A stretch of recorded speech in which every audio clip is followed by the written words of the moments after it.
So good evening. I was going to take you to walk with me through my garden this morning to show my July garden. Here we are in the month of July already. And anyway, I was going to take it when everything was fresh and young and dewy, and now it's old and tired, but I'm going to take you through anyway. So I think I'll start down and we'll go around and take a peek at Hydrangea Alley and then out to the garden. So come with me for my walk.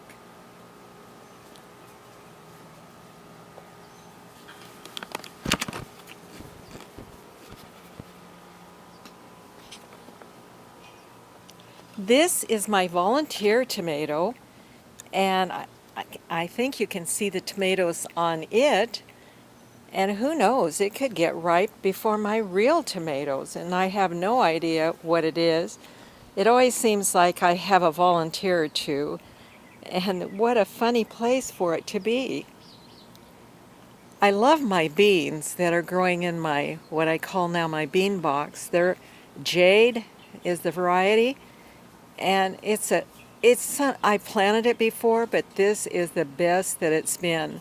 It likes where it is because in the afternoon now it's in the shade, but all day long it gets a nice morning sun. Well, not all day it gets the morning sun, but it gets the sun in the morning.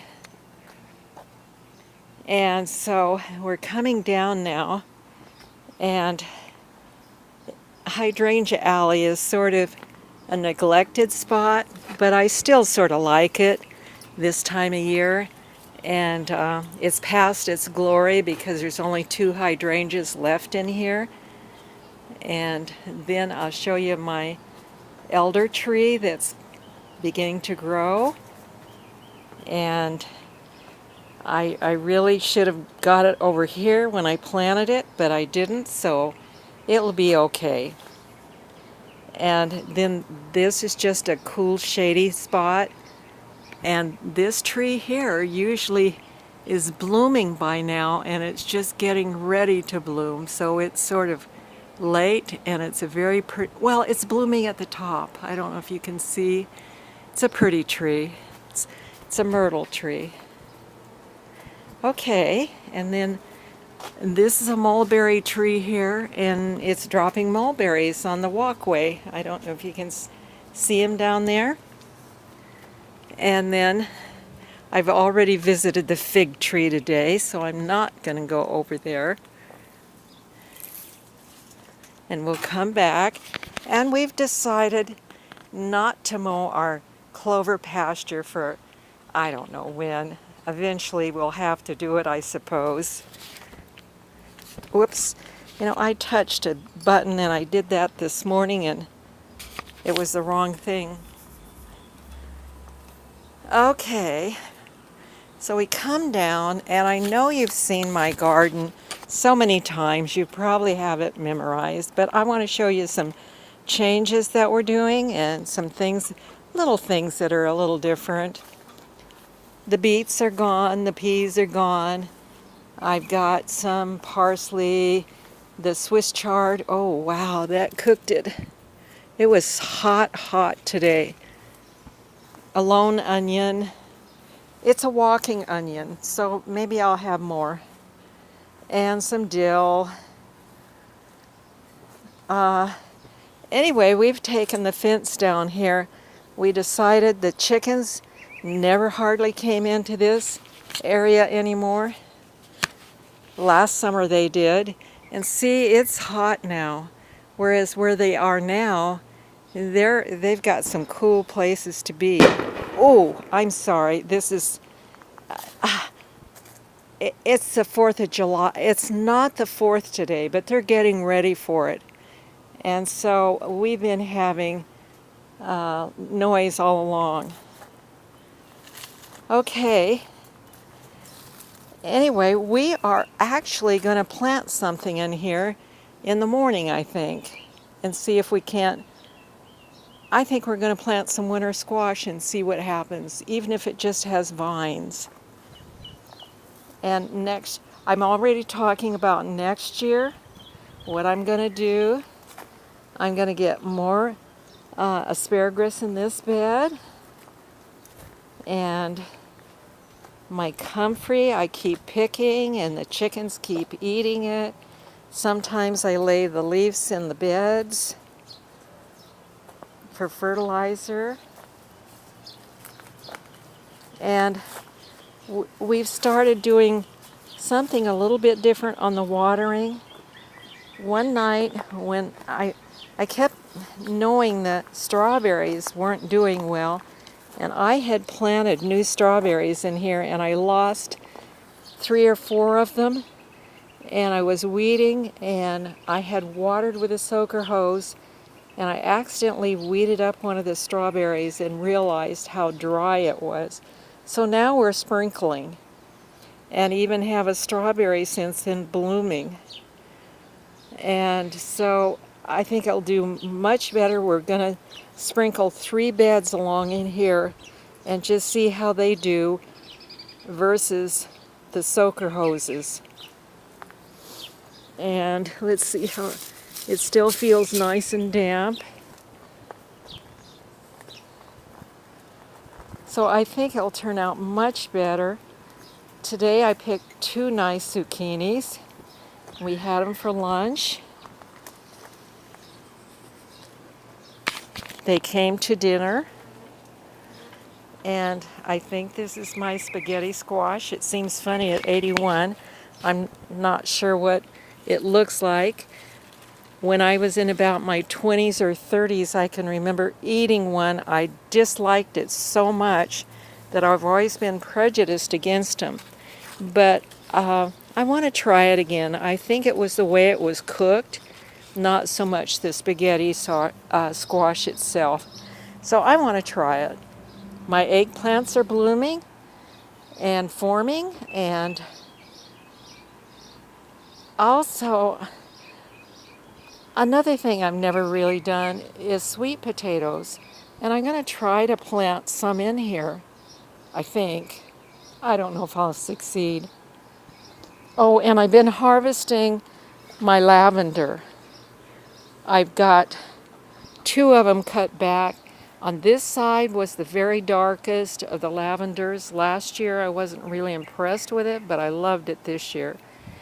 And this is the 2nd year they've been in the bed. The winter before last, it rained so hard and so much that it killed. I had a lot of lavenders in the yard that were down on the ground planted, and all of them, well, most of them died. And even I had, where my bougainvillea is planted, I had a huge rosemary in there, and it died. So I put the lavender and the rosemaries in the bed, and that's why they're up high off the ground. I thought they would do better like in a container than in the ground. We're in a floodplain where we live, and it was a little bit nerve-wracking, I thought, to listen to the news and everybody talk about what would happen if our levees failed. And there was a problem with a dam that it was a real problem because at one point they evacuated a city near it, and that was a little nerve-wracking too. I've come through a fire in my life, but never a flood, and I hope I miss that experience. So, and the other day, I don't know why, but I have a zucchini down in here, and I found one like a miniature baseball bat already. I try real hard not to let them get that size, but there it was. So that is my July garden, and I doubt if I have, let's see, if I get on this side, I saw a tomato that looked like it was trying to turn a color, and also I found one that had just fallen off the vine because it was so heavy, and I don't know, maybe it got helped by a bird or some sort of an animal, and I can't see where I saw it last night. but it looked like one was thinking about getting ripe. And wouldn't that be cheery? But I can't see it now, so I don't know. Maybe the sun is not shining on it quite right. Okay, so I think we'll head back up. I'm just going to show you what happened to one of my sunflowers. And that'll be it. Oh, Tom is painting a fence panel when we moved, and we're going to put it in a new spot, and it gets a new color. And that's the color that we mixed. That's the paint we mixed that was yellow and black, wasn't it? I'm not sure. Yeah, it was. Yeah, yellow and black make green, and they make that color green. We had a green, and you ran out, and I you... think this is the color that's on the back fence. Yeah. Oh, no, I think that's the yellow and green that we mixed, hon. Oh, Because it isn't quite that same color. Anyway, we had a other green, and we ran out, and Tom had some black, and I said, well, just get a can of yellow, and we'll mix it together, and we'll have green. And that's what we did. So in case you didn't know yellow and black make green, well, that's it. Okay. And my sunflower that was guarding this bed blew over in a wind one night, and we don't think we can get it up straight, so it's just laying down on the job, and it's doing a good job. So with that, I have been picking my string beans every 3 days. I get about a little under a pound each time, and sometimes it's enough. Well, it's always enough for us and Craig. Sometimes 2 meals for us and Craig, our neighbor's son. So, with that, good evening. Enjoy your garden.